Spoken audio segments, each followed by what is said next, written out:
It says I'm live. It's good to be alive. It's good to be live. So I've got my coffee. Went again to that coffee time or whatever it is. Oh yeah, it's right here. 7 Brew coffee. And the last two times we've done this, people have commented that the person really chats you up a little bit. One guy said, "That girl's flirting with you." Flirting with you. I think it's their job to chat up the customer. They ask you, well, so what are you doing today? Do you have any good plans? I just think it's their job to chat you up a little bit. They're instructed to do that. No one's that nice. Not today. Unless they're paid to be that nice. Anyway, didn't get to come here yesterday because yesterday was a day. Normally we do this on Thursdays, right?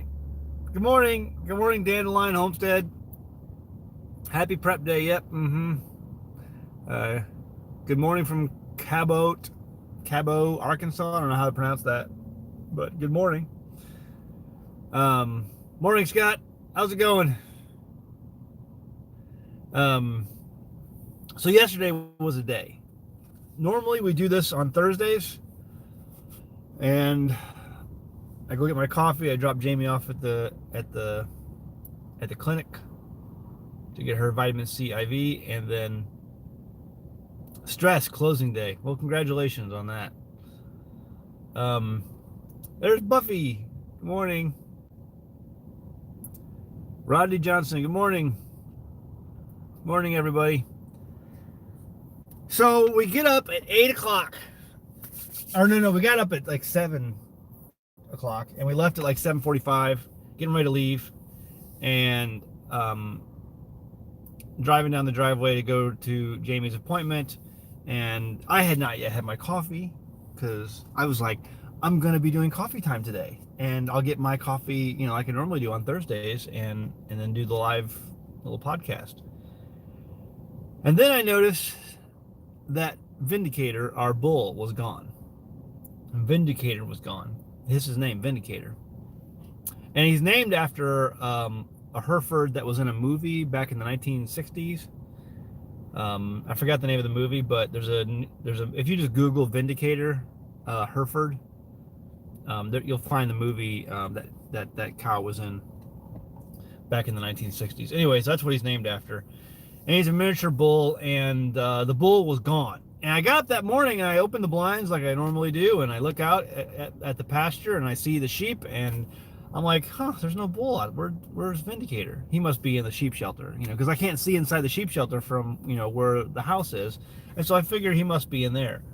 But then when we drove out, we were driving away at 7:45 in the morning. I stopped. I got out of the car and I went over to the sheep shelter, and I peered inside and went past the gate, and no Vindicator.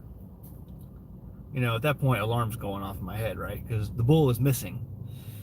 And I start looking for ways he got out, and I told Jamie we drove down the driveway, looked around, see if I could find him anywhere. Nothing, no Vindicator. And yeah, he was gone. And so I instead of coming in for Jamie's appointment, we had to call and cancel, and they said we could come in the next day. So we're here today. I spent the rest of the day with some neighbors and some other people just looking, and my boys looking for the missing bull, and nothing to be found. Well, we found him this morning. And so we were leaving this morning, and my neighbor Matt and Vaude and some of these other people were going to be looking for today, because they knew I had to take Jamie to an appointment, so they were going to continue the search. Well, I got up, and we were driving out, and we were just wondering to ourselves, where did this bull go? We looked everywhere yesterday. We looked all over the mountain. We looked all of our neighbors' properties. We looked at all of our neighbors' herds, and no Vindicator. So we're driving out today, and there's this one of the farmers, local farmers. He's in a side-by-side, kind of driving down the road, and I said to Jamie, I'm going to stop and ask this guy, and see if he can just keep his eyes open for me. And so I pulled up, rolled down the window, and said, "Hey, I live just down the road here, about a mile, and I'm missing a miniature bull." And he looked at me and says, "Oh, you mean that one?" I'm like, "What?" And it was right there in front of the car. The bull was right there in front of the car. I mean, he was just over on the side eating grass right there in the road. He's like, "Oh, you mean that one?" I'm like, "Yeah, that's the one. That's the one I'm missing. Thank you very much. Appreciate it." So I was just like, "Zach, is that a shirt you sell?" No, this was made by the Woodsons. The Woodsons, Philip and Gina. Gina, I think, makes these. And they made me a shirt, and it's got a bunch of stuff on the back for a conference I did, last conference I did. They may be able to sell some shirts like that if you're interested. But Philip and Gina Woodson made those. But yeah, anyway, so we found the bull, and oh my goodness, it was a load off. Dustin shouldn't feel so bad now. But yeah, it would have been expensive to replace that bull. I mean, he was an expensive bull. He's a tested and proven bull, and so I'm thankful we don't have to do that. And the thing with bulls or any cows is cows are the herd animals, that they want to be with other cows, and so really if a cow gets out, chances are they're going to go to where other cows are and then hang out with them or try to get to them. And so what you do is just kind of wait and see, watch the other herds in the area, and they'll turn up usually.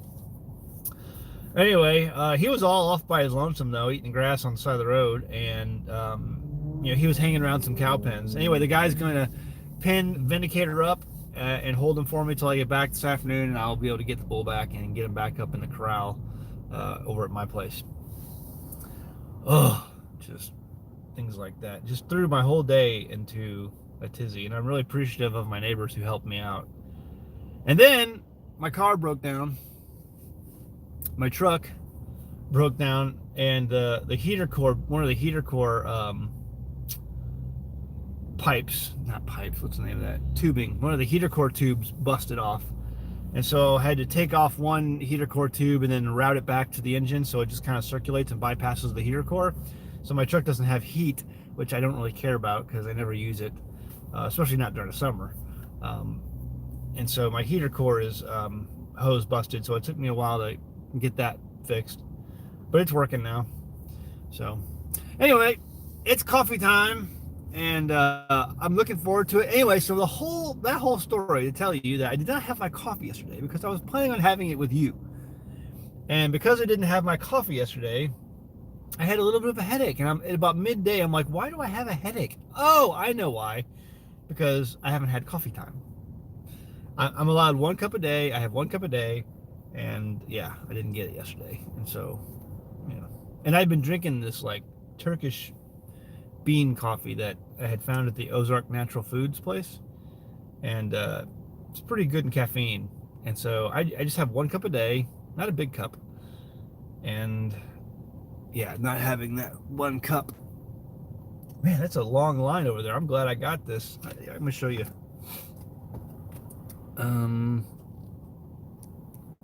So there's the coffee place right over there. You can see the line is extending all the way over here. See those cars right there? And then the line for the other side is all the way at that car over there. So it's actually getting pretty, I can't see it because the tree is kind of in the way, but kind of a long line for, wait a minute. Let me see if I can get that comment to come back up. Drinking Turkish coffee now. That's right. I really like the Turkish coffee I got. Cows get out a lot around here too. Yeah, I mean, it just happens. Cows get out, especially bulls. If they can find a weakness in the fence, and if they can smell even a mile away another cow in heat, they are out of there. And so my cow should have gone in heat earlier this week, and I don't know if it did or not, or maybe he serviced her, and now he's off onto other things. I don't know. But the other neighbor who's had cows all her life, milk cows mostly, and beef, she was like, it's not normal for a cow to, get up and leave, or a bull to get up and leave a cow that's going into heat. Well, it's nice of you to want to share it with us. Hello, everyone. Have a wonderful Shabbat, you too. How's your wife doing? Good. Hey, White Trash Mama. That's a funny name. Jamie's doing good. And so she's recovering well. Doctor's appointments are going well. Next week, we are going back into the surgeon's office. He hasn't seen her. He wanted to wait about a month, and then he would see her again, and then kind of do some evaluations. I was going to bring up another topic, but I'll leave that for a video just for patrons. So maybe your cow's not in heat. I don't know, Angela. I thought it would be because we've been keeping schedule. Jamie's been doing a lot better job of keeping a schedule than me. And so we figured she'd be going into heat this week, but maybe we're off. I don't know. Maybe I'm off in my count. Maybe it'll be next week. Maybe she wasn't heat and, he took care of things. So I don't know. But when she's in heat and he's not around, she lets everyone know.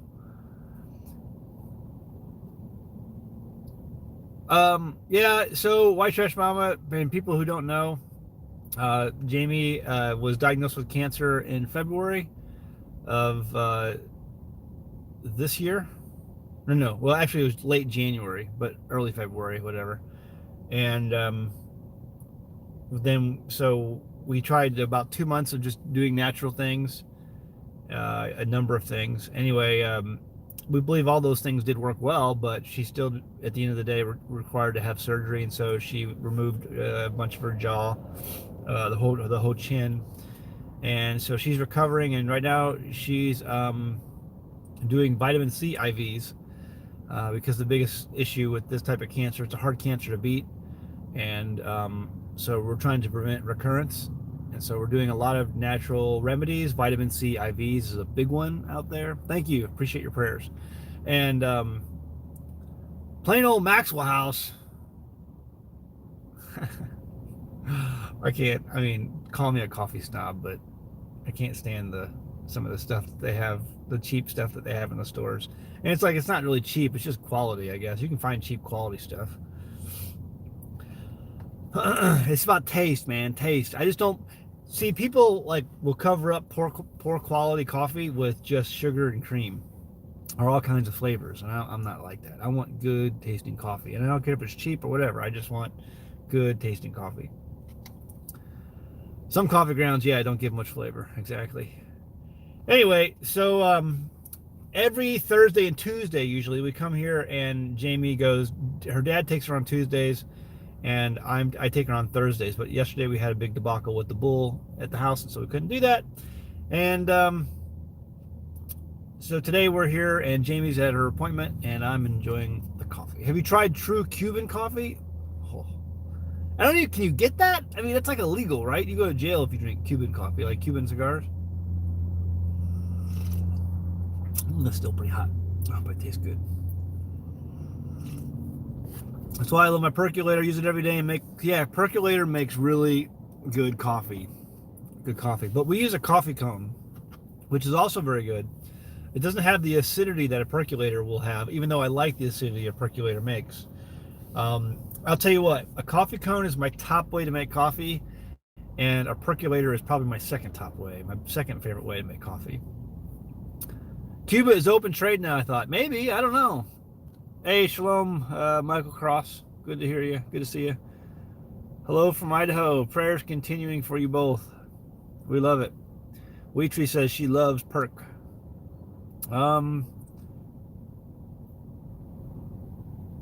Yeah, the bull standing beside the road proves that the harder you look for something, the easier it is to overlook, regardless of the size of the object. That's correct. One of the local people who actually our milk lady, she has a lot of cows, milk and meat, and she She's like, yeah, you'll be out there looking for cows that are escaped, and you'll walk right by them, and you won't even know they're there. And they won't tell you they're there because they know you're looking for them, and they know they're free. So, but they'll sit there in the shade and in the woods just chewing their cud, and you'll walk right by them, and you won't even see them. It's just funny how that works sometimes.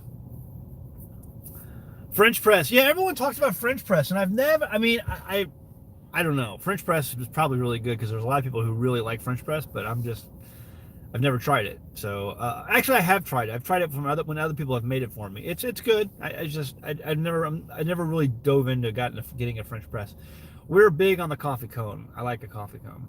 Put a bell on him. Yeah. That would be something I could do. Get a bell on him.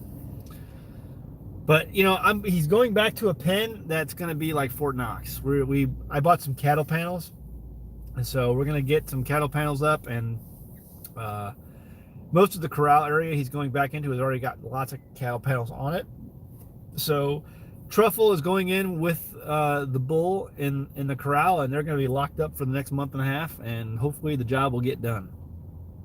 So if it hasn't already. Someone said they were going to add butter to their coffee. They add butter. Hey guys, do me a favor to smash the like button. I appreciate it. So updates on the garden.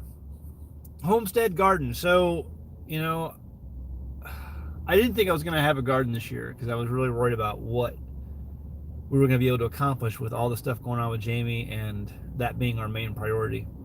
But some folks came together and really helped us out, and I've got some growing tomatoes. I need to go out there and today, if possible, when I get home, put some I need to put that on my list. Put some Dr. Bronner Sal Suds on my tomatoes. Some of my tomatoes, do I grow marijuana? Some of the tomatoes have some fungus already developing. It's because of all the water we've gotten. And so the Dr. Bronner Sal Suds is a really good way to knock down some fungus on your plants if you have that. And so I've used that before in the past, works really good. So if you have a tree, even fruit trees work really good with Dr. Bronner Sal Suds.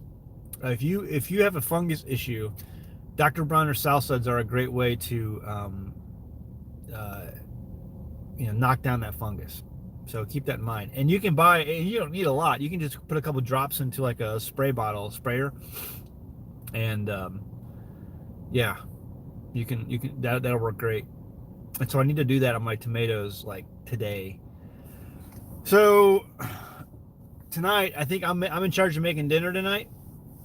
So and I think I'm gonna buy, just to do this quick, buy a couple organic chickens and then roast them in the oven, because I don't have a lot. Jamie can't do it, and I don't have a lot of time.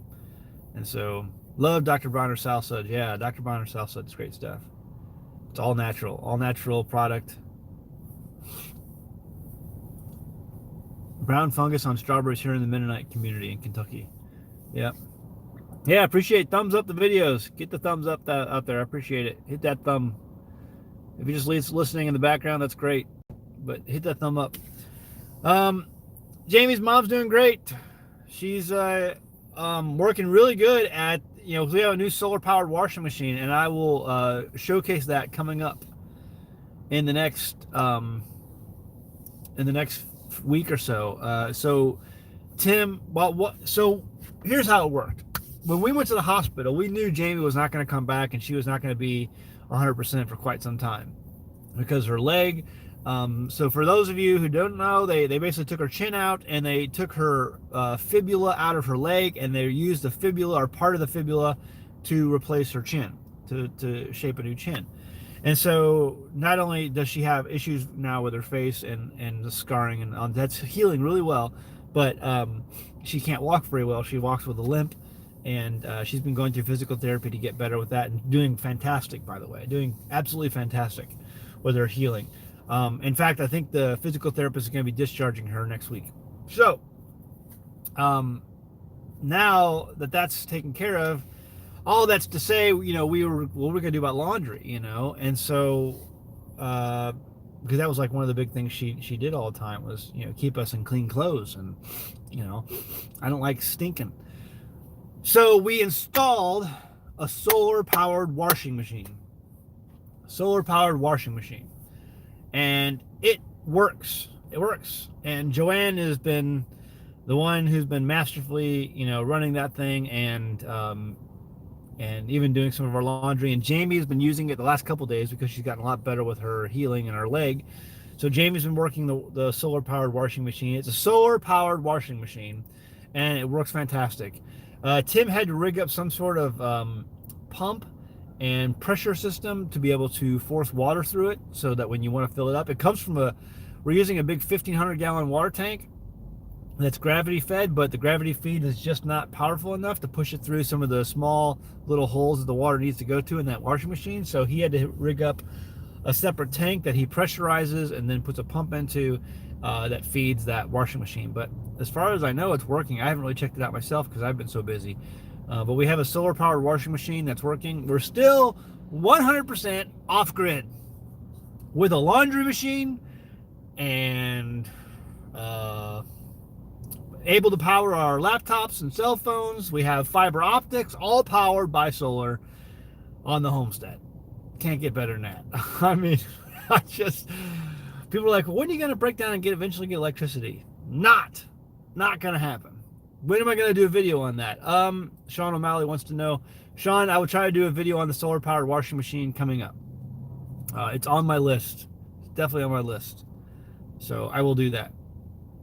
WeTree keeps posting my Bitcoin address and Jamie's PayPal. You guys don't have to do that. I mean, WeTree, I appreciate it, but we're doing okay. A lot of people donated to her reconstruction efforts because she's gonna have to get reconstruction, and so the BAT token. That's my BAT address. You don't have to post to WeTree. It's okay. You can lay off the posting of that. It's all right. A lot of people had donated to help Jamie's reconstruction efforts, and so at some point we're going to have to do reconstruction. Hush up, Zach. We know the struggle. It's okay. Seriously, you don't have to do that. It's fine. But we think we have enough. We've got enough for the reconstruction, I think. So I think we're doing okay, and it'll be good. What was that comment? Where did you get the solar powered washing machine, or washing the shame?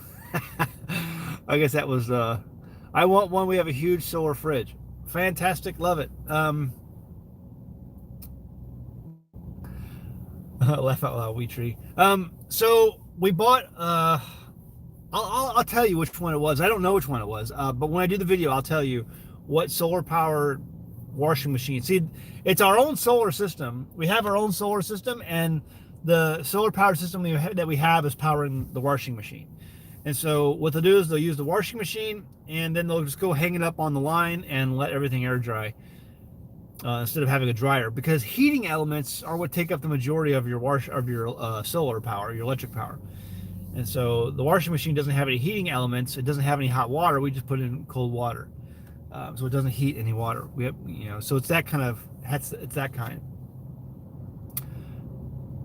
Might need to tell Doug and Stacy about the washer. I don't know if they would use it or not. They're pretty much against solar power. They said they would never do solar power. I think they charge their laptop off their vehicle, which I don't understand the difference, because I mean, whether you heat it up or you charge your laptop with your vehicle, it's like using an alternator, gasoline. It's the same thing. What's the difference between using solar power and using gasoline? I mean, gasoline you got to buy. Solar panels you got to buy. So I see the point there, but I don't know. We've been using the same solar system for my house since we moved on the homestead, and it's still going. And they gave the life expectancy of my solar system that I'm using for my house between 3 and 5 years. And so we have passed that marker. We've been using it now for over 5 years. It's past, so here's the deal. Let me explain this to you. When you keep solar powered batteries outside in a non-climate controlled environment, if you keep the solar powered batteries in your basement in a climate controlled environment, you can make those batteries last up to 10 years. But we now have these solar batteries, these batteries that have lasted past their initial life expectancy of 3 to 5 years. They're now past 5 years, I believe. And That's because we put those battery lifesavers on them. And, if you look up battery lifesavers, um, there are folks who say, "Oh, these are a gimmick. They don't work. It's not. There's nothing real science about this." But here's the deal: the reviews speak otherwise. When I try to look at a product and decide whether or not I'm going to buy it and use it on my homestead for whatever purpose, I look at the reviews. The reviews are what matters. Do other people find this product helpful, and does it work for them? And the battery lifesavers, I did a video on that years ago, and people thought, "Oh, Zach, you're being too energetic about this. You're just trying to promote them." They didn't pay me. Excuse me. They didn't pay me to make a video on that. No, they didn't pay me that. I did that video because I really believe in the product, and now, over 5 years into it, I know that product works, and my batteries are sitting outside in basically a wooden box, subjected to the hot and cold elements, and they're still going. They're still powering my house. I'm still charging my laptop on them. I'm still using them for different things like my laptop, my wife's laptop, my kid's laptop for his schooling, for homeschool, our cell phones, and also things like the blender, like the Ninja, or the juicer that I'm using to make Jamie's juices with. I'm using for all that. And on a sunny day, there's no problem. And yeah, on cold days, I have to go out there and start the generator when there's cloud cover, but it works. The battery lifesaver works. If you're going to have solar power, no solar power system is right without a battery lifesaver on it. And they make it in 12 volt, 24 volt, whatever voltage that you have, 48 volt if it's a bigger system. They make them, and it's worth their weight in gold. No doubt about it. Because I don't think my batteries would have lasted past 3 years. And I had good AGM batteries, AGMs. What about the new batteries they make now? Well, we got some of those, I can't remember the name brand, but if you go on eBay and you look for AGM batteries, I think the last time we did this was about a year ago, and that was for the system that we put into Tim's house and for the solar-powered freezer. And there is a 1962 Corvette driving by. Can't help but notice that. What was I saying? All I saw was Corvette. When I got out of the military, I bought a 1974 Silver Stingray when I got out of the military, and I had to sell it before I went to college. But that was fun. So anytime I like vets. Anyway, total squirrel. What was I talking about? I don't remember what I was talking about. Oh, solar powered batteries. We went on eBay, and there was a brand on there that was selling delivered 4 12 volt AGM batteries, and I think they were each 110 amp hour batteries. Like, if you call these solar companies, most of these solar companies have gone out of business that existed around here before. But most of these batteries they sell now, they're super expensive if they're AGM batteries. They want AGM batteries that are like 500 amp hours. That's ridiculous. You don't need that. Don't feel like you have to spend the money on those. They're crazy expensive. Like, they want like $300, $400 per battery. And you want, for a good 24 volt system, you want at least 4 batteries. 12. You want them in parallel, and then in series, you want a 24 volt system. You don't want a 12 volt system. 12 volt systems are highly inefficient. Trust me, if you want a small solar system that you can run your house that will allow you to do just basic things. No, we don't have lights in our house, but basic things like charging a laptop or cell phones, things like that. You want at least a 24 volt system. You don't want a 12 volt system. 12 volt systems are highly inefficient. Highly inefficient. You'll thank your lucky stars that you went to a 24 volt eventually. Anyway, so that battery lifesaver was a lifesaver. It really did a good job, and we put a new system in place about a year ago for the solar powered freezer, and that's also the same one we're using for the washing machine now. And it's a 24 volt 4 battery system, 110 amp hour, 4 batteries. We ordered them off eBay. They had great reviews. Again, all about the reviews. They had great reviews, and they $1,000 delivered. I think is what it was, like $1,000 delivered. Free. That was free shipping. $1,000 for 4 AGM batteries. AGM, okay. Those are the batteries you want for solar. You don't want to get lead acid, gel cell. They don't really make so much anymore. But you want AGM batteries, and there were 4 12 volt 110 amp hour, I believe, 110 or 105 amp hour batteries for $1,000 delivered. It was a good deal. It was a very good deal.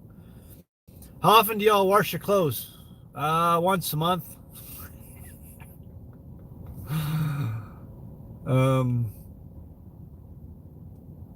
Has 2 sons plus Zach daily. Yeah.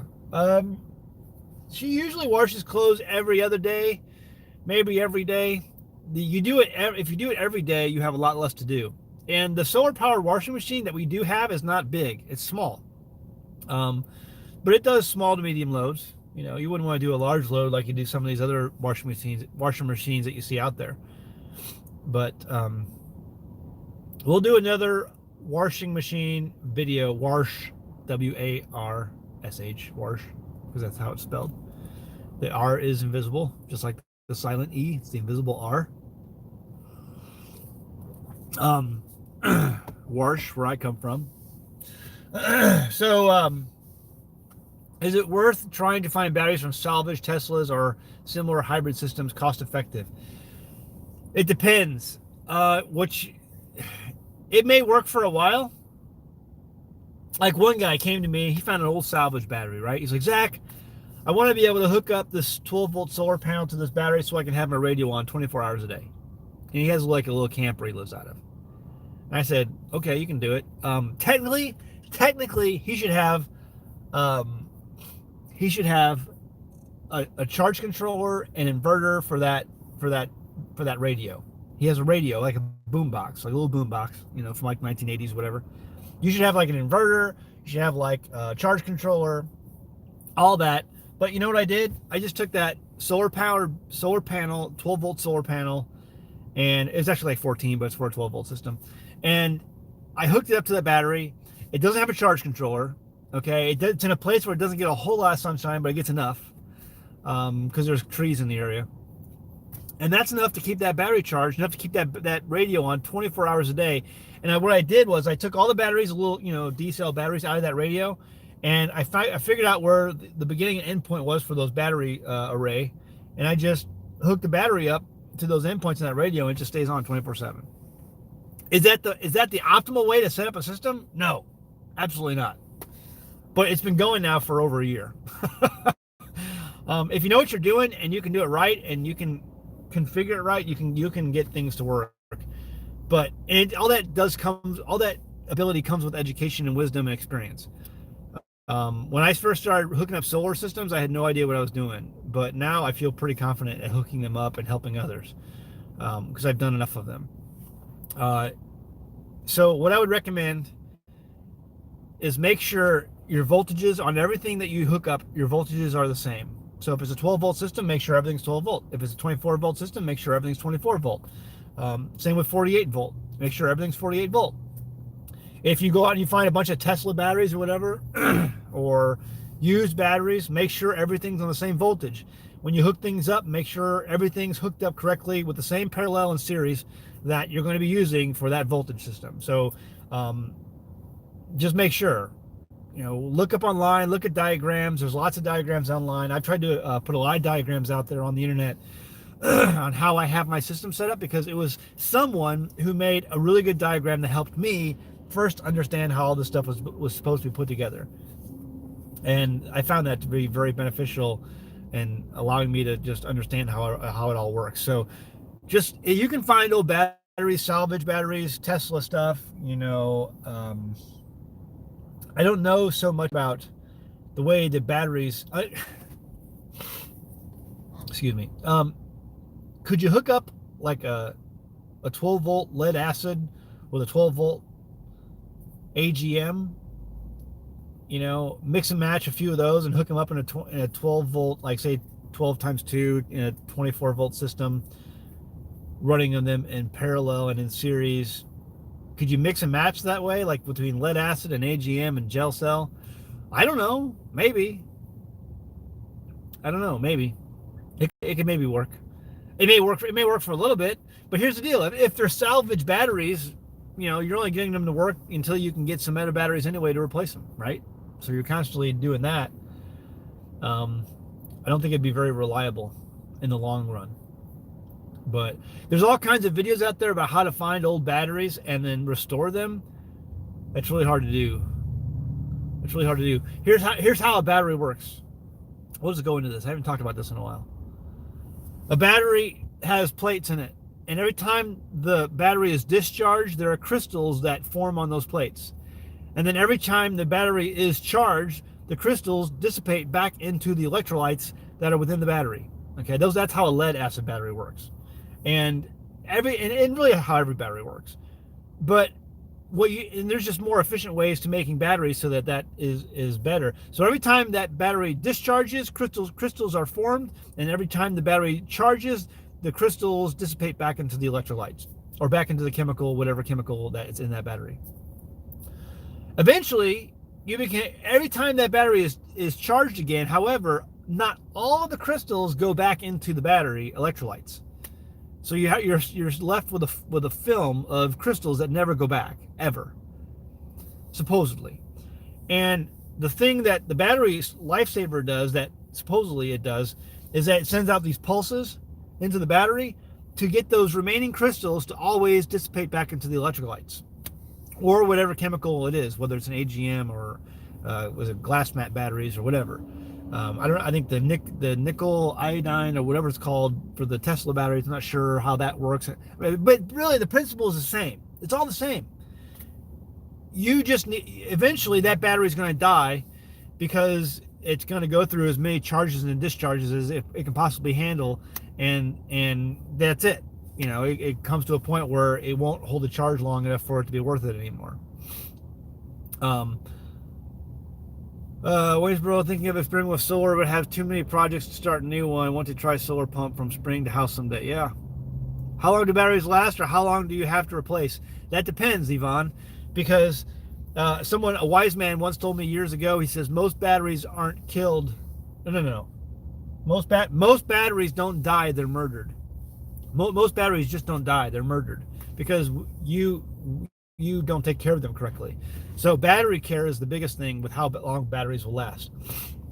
The batteries that I have now on my house for my solar system told me those should have been gone with how I've treated them based on their environment and climate control. They should have died, already. They should have died already. But I have been using the battery lifesaver to constantly pulse on those batteries and break those crystals down so that when they charge, all the crystals go back, or enough for them go back that's going to extend their life. It's not going to keep them going forever, but it's going to extend their life way past longer than they should have, being how they've been abused and that they're in a non-climate controlled environment, because we don't have air conditioning. We don't have any of that stuff. I mean, if you have air conditioning and you have all that electricity and you want to have all that, if you keep your batteries in a climate controlled environment, they will be more forgiving when they're treated badly. But that's kind of how it goes. Love your batteries and they will love you. That's right. Exactly. Love your batteries and they will love you. Can you use any regular washer with solar? It depends. I mean, if you have enough solar power, enough battery power for your battery bank, you can use whatever you want. Like there's a guy, we went to go see his house. He lived over in Harrison, Arkansas. This was a few years back, and he had just a gigantic array in his yard of solar panels, just tons of them. Sort of like creating a false coral reef. I don't know how you create a false coral reef, so I'm not sure. I don't live near the ocean. Anyway, this guy had just a gigantic amount of solar panels, huge array, and he had a huge bank of batteries. So his house was like a normal, average American household with all the appliances, all the things that you would need to know, all the things you would want in your house. He had it all because he had a gigantic array and a gigantic battery bank. I need to blow my nose. I gotta find a Kleenex. There it is. Gotta blow my nose. My nose is itchy. Someone's talking about me.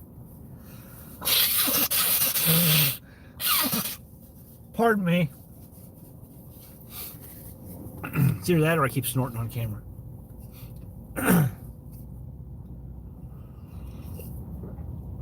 Deep cycle marine batteries, that's fine.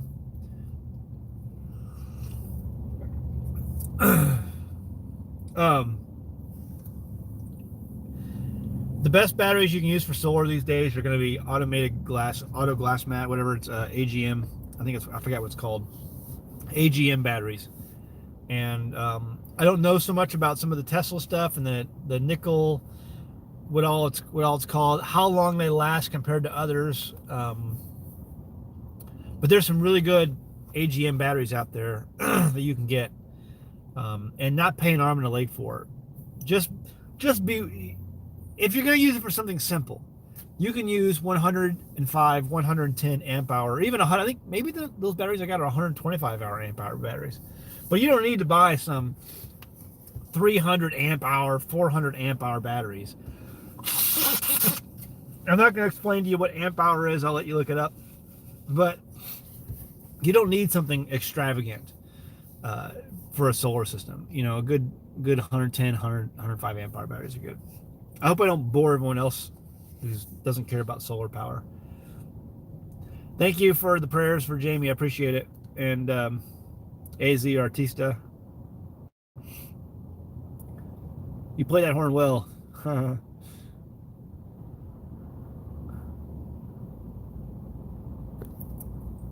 Start your own business. Yeah, that's a good idea. Start your own business. Don't work for the man. Find something you do it well, and then give yourself the time to work at it a few years before it gets established. Everyone has to pay their dues first. Nothing happens overnight. Rome wasn't built in a day.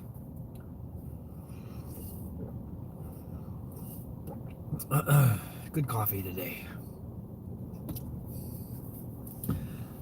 So anyway, I missed the entire live. We'll watch it after. Okay. So we were kind of talking about solar powered, and we're talking about cattle getting out. That's one of the, all right, so that's one of the things with animals. You have livestock, you have even chickens. Chickens, what are the pitfalls of chickens? Predators mostly. Disease, sometimes you can have different mites that can affect the chicken. But I think for the most part, the worst enemy of a chicken, the thing that's gonna hurt your chickens the most are gonna be predators, and then probably different disease, and then with like sheep or goats, again, predators, depending on where you live. Let's see. Oh, parasites. Again, parasites, disease. That's why you get a heritage breed. If you're gonna buy sheep or goats. Like I have a neighbor right now who has goats, and they have up to their ears. They're just dealing with parasites and disease. They've lost a lot of goats, probably through barber pole worms, just things like that. And, you know, certain breeds don't do well. They don't do well. You want to get heritage breed animals. Cattle. When it comes to cat, and then having them go astray, like that's a lot of stuff you read about in the Bible. It's like all the sheep who've gone astray, right? It happens. They leave, and you have to keep them contained. It's hard to keep animals contained. They want to go where they want to go, and if they're a 1,000-pound bull or a 2,000-pound bull, if they decide to go through that fence, guess what? They're going to go through that fence. That's just the way it is. Fencing that's a big thing, man. Fencing is, you have to constantly repair your fencing. My neighbor to my north has been repairing the fence on my line, and so I know he was working real hard at that. I looked at it yesterday because I was looking for the bull, and I looked at some of the fencing he did. He did a good job. I hope it lasts a long time. But a lot of the times he put it into trees. I hope those trees stay up, because if one tree goes down, then your fence goes down. so he didn't have it on post. But he's definitely going to be keeping some cattle on his place. And that's just the thing, that's one of the reasons why I was thinking about that when I was driving around yesterday. So if you haven't thumbs up the video yet, go ahead and do that. It's one of the reasons why it's so good to keep a working relationship with your neighbors out here in the country. Because if you do that, your animals, if you have animals, at some point they're going to get out. And if you have a poor working relationship with your neighbors, that's not going to do well when your animals show up on their property. Are they going to care that your animals are walking around? Are they going to help you? Are they going to call you? Are they going to assist you to retrieve those animals? Not if they don't like you. They may even try to hurt your animals if they get out. And that's bad, especially when animals can cost so much. To replace that bull would have been astronomical fee, because it's a proven bull. It's been proven he drops a lot of females, and he's been tested. So he's been semen tested. So there's a lot of money invested in that bull. And I had to pay a stud fee to get him. So you do whatever it takes to keep track of your animals, keep them in a place that's safe. And yeah, they're going to get out. So having a working relationship with your neighbors that you can work together because their animals are going to get out, your animals are going to get out. It's going to happen. It's just going to happen. It's only a matter of time. Being able to work with them to get them back is the issue. Around where I live, most of the people are very eager to help you and help out. And if your animal gets out, they're going to help you. And you need to be just as eager to help them when their animals get out, because it's going to happen. And so you want them to help you, you help them when they need it. It's that kind of thing. If you move off grid and you move to a homestead out in a very rural area, the first thing you should do is make all your neighbors pies and cookies and bring them over. Everyone loves pies and cookies. And that's the best way, I think, to get on the right foot with your neighbor. When we first moved out to where we were, we only had one neighbor at the time.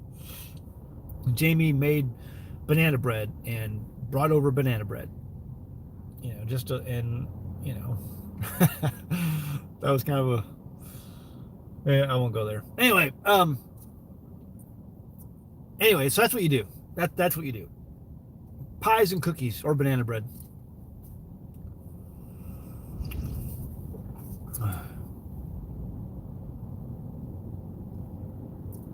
Let's see.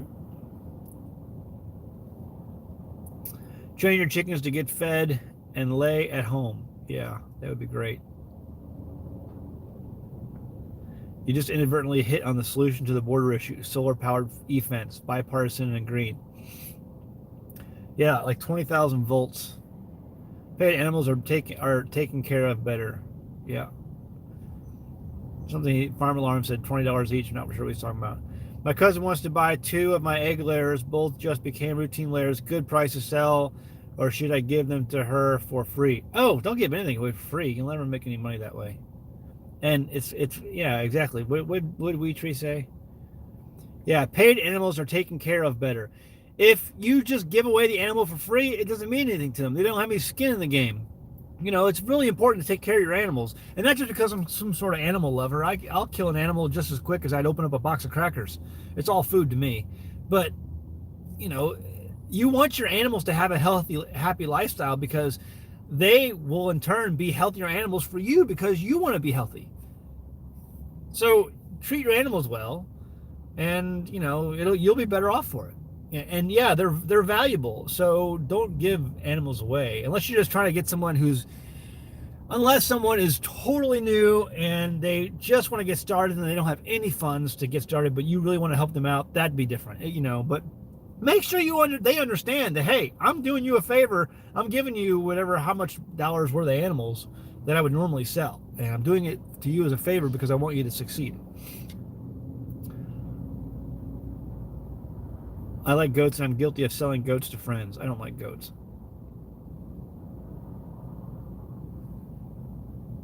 Robert Linsinger got his stuff deleted. You are deleted. You know, one of my favorite cartoons is speaking of deleted, Strong Bad. So if you Google Strong Bad, 50 emails. Strong Bad, 50 emails. That's like my favorite cartoon. It's only a couple of minutes long. Deleted. I always say that. Every time I see somebody's stuff deleted, I just think of that video. Deleted. Deleted. What is that word? Animals come here to die, hospice or lunch, either or. Chris made me get rid of my goats when he woke up one morning to a boar on top of his new F-150. Exactly. Goats, there's just no point in having goats. I tell people, stop. Get sheep. See, there's a reason at the end of days when the Father separates the sheep from the goats. Sheep are good, goats are bad. It's that simple. How is Chris doing over at Shalom Acres? I don't know. We're going to go over and see him on next Shabbat. This Shabbat, we were invited to go somewhere. Tom Liederbrand, if you're listening, I don't think we're going to be able to go. There's too much going on. I cannot get out. There's too much going on. But I think next weekend, I'm going to go see Chris over at Shalom Acres and catch up with him. And Nick and Lisa are going to be there, if you know who that is. She's kind of dealing with her own thing right now, too. And so we're just really looking forward to catching up with some people that we really love and miss. So hopefully we're going to... And then Shavuot comes after that on that next Sunday. And so we're going to have a big shindig over at my place for Shavuot. We'll do some barbecuing and feasting. I thought about butchering one of my last male animals, but I don't think I'm going to do that. I think I'm going to grow him up to some size, feed him really well, and then he's going to be butchered. Jamie wants to have more canned lamb in the pantry.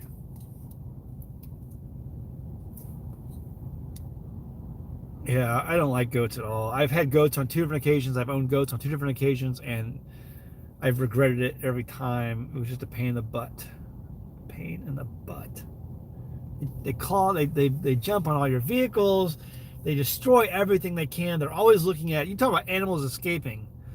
There's some goats that are just awesome escape artists. Most sheep that I've had in my life are just even the non-heritage breed ones were just, oh, a fence. Okay, I'll stay here. I mean, a goat sees a fence, is like, I bet I can figure out 10 different ways to get through that fence. Let's see if I can get through at least 5 of them today. And a lot of times they'll even kill themselves in the effort. I've told people before, a goat gets up every day and says, how can I kill myself today? How did your father-in-law train the guineas to come back to roost? Okay, so we did a video on this. I believe it's in the first season of An American Homestead on YouTube. Is Jamie going to be canning this year? Probably. I'll get to that in a minute. But then I got to get going. So guineas, what you do is you need a separate coop for your guineas, away from the chickens. You need a separate coop away from the chickens, and then at that point, you're going to keep the guineas locked up in there. You want to be, at least young guineas, close to adult guineas. You don't want babies. Put the guineas into that coop for 3 weeks. Lock them up. Okay, just in there by themselves, and they'll be noisy. They'll be, rah, rah, rah. 3 weeks. Lock them up for 3 weeks. And then every day in the morning, go out there, open up your door, and they probably won't come out on the first day. They'll probably be too scared. Okay, these are not intelligent animals. They serve one purpose and one purpose only, and they do that one purpose incredibly well. Eat ticks and chiggers. The first day you open the door, they probably won't come out. And then the next day, they may come out. And then the day after that, they'll start coming out. And then they will start doing circles around their area. And then they'll run back in, run out, run back in. They'll be really scared. Okay, and then the circle that they'll do will get wider and wider as they look for food, and they'll begin to learn what food is. as they find these ticks and chiggers. Now, while they're locked up, you want to feed them whatever feed you have, chicken feed, whatever, doesn't matter. But when they're in there, as they get out and they explore their surrounding areas, they're going to continue to do a spiral around that location, and that spiral is going to get bigger and bigger and bigger every day. And they're going to eat, and they're going to decimate the ticks and chigger population of your entire homestead as they do that. There won't be a tick and chigger anywhere, especially if you get enough. Like, start off with like 10 guineas. 10 guineas is good. Maybe 15. 15, that'd be even better. Start and let them go, and they will spiral and spiral and spiral and get further and further out until they reach the far edges of your homestead. They did that for us. The far reaches of our homestead, they just totally decimated the population. The problem is, at some point, the females will begin to roost, will begin to nest. And when those females begin to nest, they will pick a spot out there, wherever, field or grasses, and they'll build their nest, and then they will build their nest. And then the males, everyone's coming back to the coop every night. They'll come back to the coop every single night. But when the females begin to nest, they won't come back. They don't leave their nest. And then the males start going crazy because the females are staying out. And so what happens is the males, they don't come back to the coop then either. So you've got about 2 or 3, 4 months, maybe 5 months.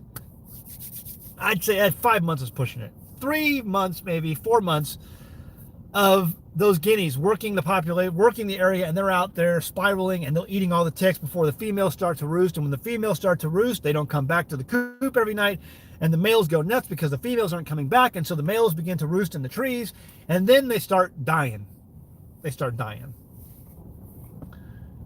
Raccoons, owls, whatever will take out those guineas one by one.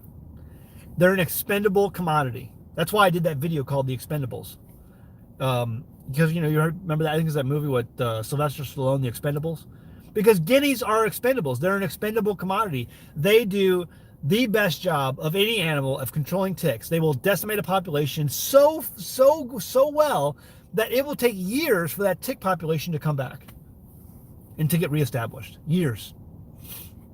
We haven't had guineas on our homestead in like a year or more at all. And there's no ticks out there, hardly at all. There's very few. They're starting to come back, but they'll decimate the population, for a full year. Completely decimate the population. Guineas, I know they're loud, I know they're annoying, but you'll get used to it. And the service that they provide is well worth any noise or whatever downside to a guinea you can have. What you have to keep in mind is, yes, they are annoying, and they're an expendable commodity. They're going to die. Okay, they're a stupid animal. They're absolutely the stupidest bird you can possibly have on your homestead. Stupidest animal you can have on your home. They're going to die. Okay, but they're an expendable commodity. You can't think of these as pets. You cannot think of them as something that you're going to have around for years. They're not. You may have one or two that get street smart, and they're they're a little smarter than the rest. A neighbor of mine, every year he would get 10 or 15 more guineas because they would all die except for maybe one, and that one would have the street smarts to survive. And so he had a couple guineas that were a few years old, but most of them are going to die because they're dumb and they're an expendable commodity. So knowing that, understand that they're going to provide an amazing service of getting rid of ticks. And today, everyone is Lyme disease is real. You can get it, and it'll change your life. You don't want to get Lyme disease, okay? And even in the Ozarks, the doctors will officially tell you Lyme disease does not exist, and maybe it doesn't. However, Rocky Mountain spotted fever does exist. There are other Lyme-associated diseases in the Midwest and in the South that do exist, and you need to be aware of those. It's life-changing, life-altering. So if you have ticks and chiggers on your homestead, you have kids, and you want to make sure you don't have to worry about that issue, the best way you can deal with it is guineas. How's the mushroom growing going? I remember you started growing shiitakes years ago. I'm still harvesting shiitakes. I harvested a couple the other day, and I think there's a couple more out there. I didn't get them the other day. I saw some more popping up. I didn't get them. I was busy doing other things. Man, my life is upside down right now sometimes. So I'm like, I have to, you know, weigh out what things I'm gonna make priority. Okay, listen. What was I gonna talk about? I talked about guineas and what was something else? Let me go back and see. Was it Angela? So do you get more after they roost? No, because the babies are all going to die. Chances are the babies are going to die because there's too many predators in the area. Something's going to get them. Something's going to get them. They're going to the females are going to roost. My health has been taken down by a tick bite. Yeah, I would look into medicinal mushrooms and even vitamin C. There's people who are getting treated here for Lyme disease using vitamin C, IVs, liposomal vitamin C, things like that. No, the babies are going to die. If they hatch out chicks, they'll probably die. It's not going to be good. The best thing you can do is if they hatch out chicks, gather the chicks and raise the chicks yourself until they start to, until they get to some size, you can release them. Canning. Oh, canning. Yeah, so we're going to do some canning this year. I've got a pretty good garden growing. I got a lot of tomatoes in the ground. Tomatoes, peppers, onions are doing fantastic. I'm going to have a good onion harvest again this year. I think we're going to do canning, but some folks are going to come over and help us because I don't know if Jamie could do it all. We'll see on that. I'm not sure. But we're definitely going to do canning this year. If I have to do it myself, I want salsa again. I love salsa, and we make it every year, and it's like a big snack for me, a big food thing for me. And you can take a can of salsa and put it into any meal and make it really good. You know, you just don't have to eat it by itself with chips. Everyone thinks, you know, tomato sauce for spaghetti, but you can put a jar of salsa in your spaghetti and make it amazing. Yeah, I don't know if Lyme disease is man-made or not. I've read that, and you know, you got to be careful about what you read on the internet. And I know some things seem legit sometimes, but I don't know. I'm not 100% convinced yet that that's the truth. That may be true. You know, the biggest evidence I see just from where I live is that how come, where's all the Native Americans who are dying of Lyme disease? Either someone says I'm breaking up. I don't know what to do. I mean, I'm on cell service. Where are all the Native Americans who died of Lyme disease? You didn't hear about it. So either they were immune to it because they just lived with it, everyone lived with it, it was in their body, or Lyme disease didn't exist back then. I don't know. If Native Americans if they had Lyme disease back then, why weren't they dying of it?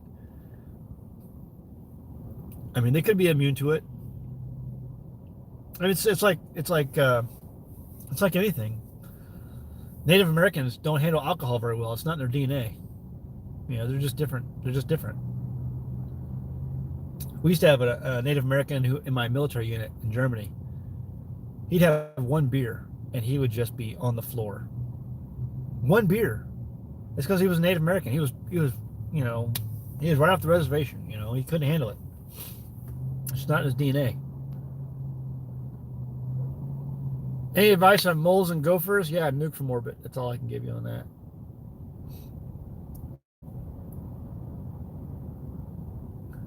Say it's not so. If it was on the internet, it must be true.